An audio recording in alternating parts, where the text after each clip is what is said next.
Hi, I'm Thomas Hicks, Chairman of the United States Election Assistance Commission. With the 2018 midterm elections now behind us, the EAC has begun implementing the 2018 Election Administration and Voting Survey, or EAVS. The EAVS is the agency's biannual survey that collects nationwide data on election administration from nearly 6,500 local election jurisdictions across all 50 states, the District of Columbia, and the 4 U.S. territories. Pollsters and journalists are already off to the races writing the first draft of history on the 2018 midterms. However, the EAVS allows you to tell the official election administration side of the story. From record turnout levels and shifts in voting methods to registration modernization and changes in election technology, there should be some really interesting things to say, both about how the 2018 midterms were run and the changing landscape of U.S. elections. We know the EAVS can be challenging to complete, so we use your feedback to make it easier for respondents. For example, we streamlined a number of questions and instructions, developed an online survey template, and enhanced our technical assistance efforts, including webinars like this. We sincerely appreciate your work to complete the 2018 EAVS. Your responses are critical to ensure the EAVS provides comprehensive data that can ultimately help America vote. Thank you for all you do to serve our nation's voters. Hello and welcome to the second webinar for the 2018 Election Administration and Voting Survey, or EAVS. I'm Krisha Grigorowicz, Senior Researcher at Fors Marsh Group, the 2018 implementing partner for EAVS. I am here with two of my Fors Marsh Group's colleagues. Hi, I'm Doug Chapin, Director of Election Research here at Fors Marsh Group and Director of the Program for Excellence in Election Administration at the University of Minnesota. And I'm Lindsay Nielsen. I'm a researcher here at Fors Marsh. The goal of this webinar is to address questions we've been hearing from state and local election officials as they've been responding to the EAVS. This webinar will focus on practical advice for officials as they prepare to submit and certify their 2018 EAVS data. We recognize that EAVS is a big task, so the EAC and Fors Marsh have assembled a lot of resources to assist in this process. A lot of these resources have been touched on in the previous webinar and in our newsletter, so we'll just do a brief overview here. We'll remind you that the EAVS portal, which is at EAVS.portal.com, is your one-stop shop for everything you need to know about this year's EAVS. We have written resources like the PDF of the survey, we have a written guide to using the templates, and we have EAVS newsletters. We also have video resources that walk you through the process of using the templates and through the instructions for each section of the survey. And we also have a set of resources especially for the state officials who are going to be leading their state's data collection efforts. Again, all of this information is at EAVSportal.com. We also have full-time technical support available now, both by email and by phone. We really encourage any state or local officials who are experiencing difficulties with EAVS to reach out to us and get our assistance in the process. We also want to remind election officials about the time frame of this project. The deadline to submit your data is Friday, February 1st. Although if your data is ready before then, by all means, please submit it earlier. We'll talk more in detail about the validation process later on in this video, but the EAC and Fors Marsh will take about 10 business days to conduct some reviews of your data submissions and then give states another 10 business days to review, verify, and finalize their data before the data certification deadline of March 1st. Okay, with that brief overview, let's turn to some of the questions we've been getting from our state and local partners. We're first going to discuss some of the questions about Section A of the survey, which covers voter registration and registration list maintenance. We've had a number of questions on this topic already, so we want to discuss how jurisdictions should be reporting their registration forms. As a reminder, for questions A3 through A9, states and jurisdictions will be reporting on the registration forms they received between the close of registration for the 2016 general election through the close of registration for the 2018 general election. For our first question, will all the registration forms I report in A3 also be reported in A4 through A7? A3 has me report total registration forms processed according to whether the form was new, duplicate, invalid, or an update to an existing form.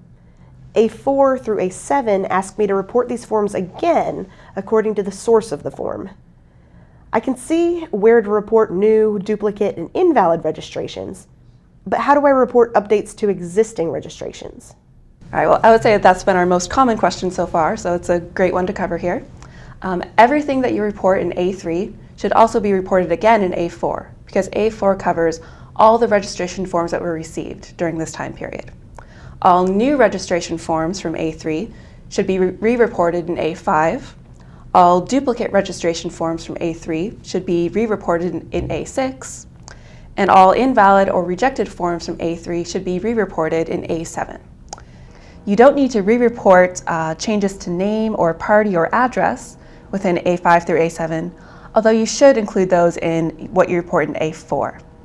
This means that A5 through A7 won't necessarily sum up to A4, although those three items definitely should not exceed what you report in A4. Krisha? Thanks, Lindsay. So second question, this one's for you, Doug. My state registers some voters at agencies using electronic forms. How do I report these since they aren't technically online registrations as defined in question A4C? And a great question. Many states are going in that direction. Those forms should be reported according to the source of the registration.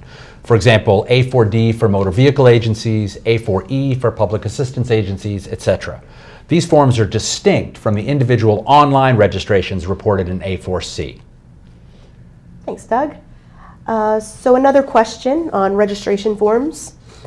A3F asks for changes to name, party, or within jurisdiction address change, while A3G asks for address changes that cross jurisdiction boundaries. How do I report it if a voter made multiple changes on one registration form?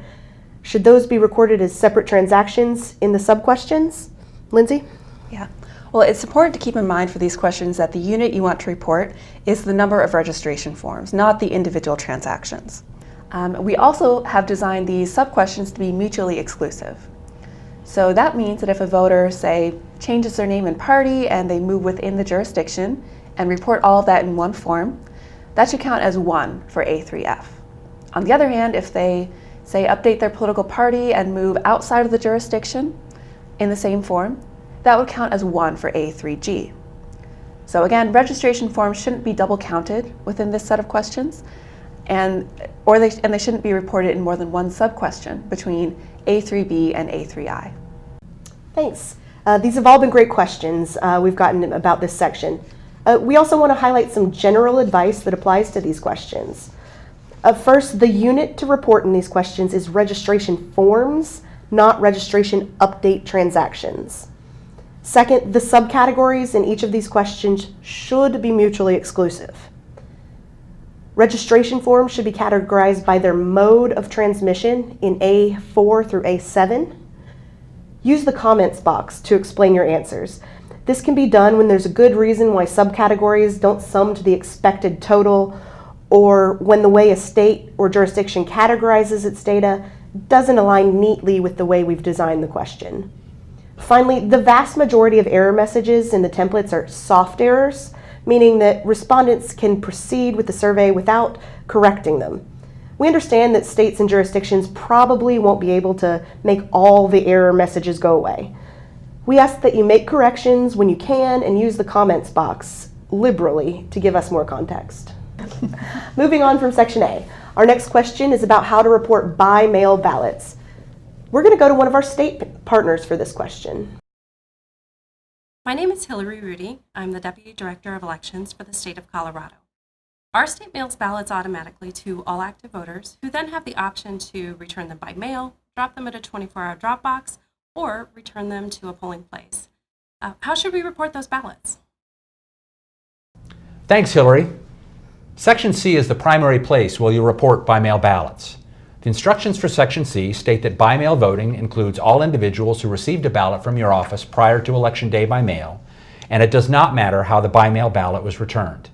This means that, for the purposes of EAVS, any ballot that your office mailed to a voter before Election Day is considered a by mail ballot and should be reported in Section C.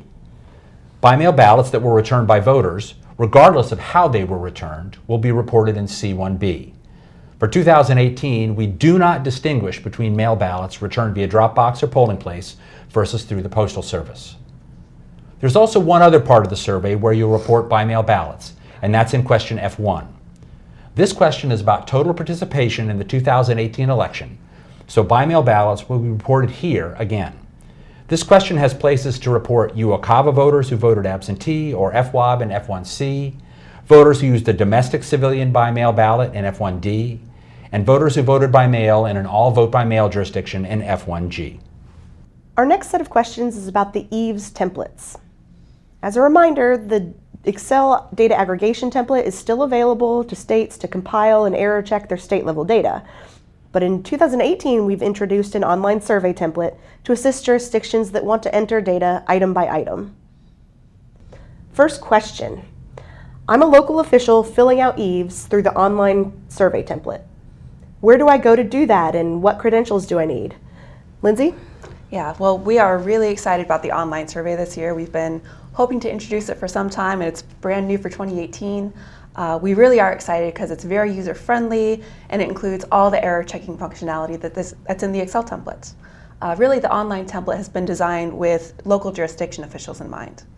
So if you're a local official and your state office has asked you to submit data through the online template, the first thing you'll need is your password. If you don't have your password, you can get that information from the state office. When you're ready to enter your EAVS data, you can go to survey.eavsportal.com. That is survey.eavsportal.com. And from that point, you enter in that password that was provided by your state office. You do not need to log into the EAVS portal with a username and password in order to access the online templates.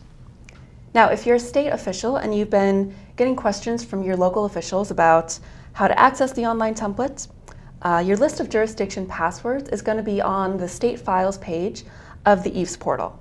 And you can point your local officials to that survey.eavsportal.com URL so that they can take the survey. Thank you, Lindsay. Next question. I'm a state official and I want my local jurisdictions to complete EAVS through the online survey template. How can I customize which sections they complete or pre-populate responses? Doug. Sure, you want to contact technical support to set this up. Be prepared to tell us which sections or questions you want jurisdictions to complete. If asking us to pre-populate responses, download a copy of the Excel template, fill in the responses there, and send it to us. When pre-populating responses, we can set it so that jurisdictions can edit those pre-populated responses or lock them so that jurisdictions can view but not change numbers provided by the state. Up to you, and you can decide which way you want this to work. Be aware that it takes us about 3 to 4 business days to get this set up, so please make sure to account for that when planning for meeting a deadline. Christian? Thank you. Our last set of questions in this webinar has to do with the data validation process that occurs after states submit their data on February 1st. When is the deadline to submit EAVS data, and what happens after I submit? Lindsay? All right, well, complete state data submissions are due no later than Friday, February 1st. Although if you have your data ready in advance, by all means, please send it to us. We love early submissions. It gives us a little more time to run these checks and make sure everything's all ready to certify. In fact, we've already received at least one submission. Thank you to Delaware for getting in your data early. So once we receive your submitted data, we will review your submission and run some additional checks. We'll rerun all the same error checks that are built into the templates, but this time we'll use the information that you provide to us in the comments boxes to remove any false positives that the template error checks might have flagged. We also run some additional validations just to make sure that your EAVS responses are consistent with what we expect based on your state's responses to the policy survey. For instance, if your state reported in that policy survey that you don't have same-day registration, but some of the EAVS data from your jurisdictions shows some people use same-day registration, obviously there's a bit of a discrepancy there and something needs to be corrected before the state's data is finalized. Another thing we do is we compare your EAVS responses from previous years to your new submission, and we also compare it with some outside sources, like the voting age population that's calculated by the US Census Bureau. We do this just to make sure your data isn't too far off what we would expect. For instance, if a jurisdiction reported 50 polling places in use during the 2014 election and only 10 in 2018, That's a little bit unusual, and we'd want to just double check, make sure that the drop in polling places wasn't due to a data entry error or something like that. So after we run all those validations, we'll send a memo to states within the first 10 business days of February with a list of items to review. We recognize that this is a really fast turnaround time, and we don't want to bury states with a long list of things to review. But if we do see some major issues or consistent problems across your data, we do want to flag those and give you a chance to review and correct them if necessary. So after states receive that memo, they'll take 10 business days to correct and finalize their data. This gives you a little bit of time to double check your numbers, communicate with jurisdictions if you need to. And then we ask that no later than March 1st, you finalize your data and submit it as your state's official 2018 EAVS data submission. Thank you. That's a very important part of this process. Absolutely. Our final question, we're going to go again to one of our state partners. Hi EAC, this is Megan Wolf, the administrator for the State of Wisconsin Elections Commission. And here in Wisconsin, we have nearly 2,000 elections jurisdictions, and the state collects and reports EAVS data on each of their behalves. Therefore, we're much more familiar with the state level data than we are with the totals at the jurisdiction level. When we're performing data quality checks on our EAVS data submissions, it would be much easier if we could see the state level totals rather than just the jurisdiction level data. Would you be able to add the state totals to the Excel template? The good news, Megan, is yes. And in fact, the 2018 data aggregation template already includes state totals for each variable in the survey. Each time you click the error check button in that template, a macro will automatically generate these totals for you. The totals will be placed 2 rows below the last listed jurisdiction in a state. Grisha? That's something people have wanted for a long time. Yes. So glad to do it this year. Well, that concludes our webinar. I wanted to thank you, Doug, and thank you, Lindsay, for joining me today to answer these questions. And thank you to everyone watching and to all the election officials who submitted these questions. We know you do a lot of work for the EAVS, and you are key to the success in 2018. If your questions weren't answered here today, please don't hesitate to contact the EAVS technical support team either by phone or by email. So thank you again for watching, and we look forward to get those EAVS submissions on February 1st.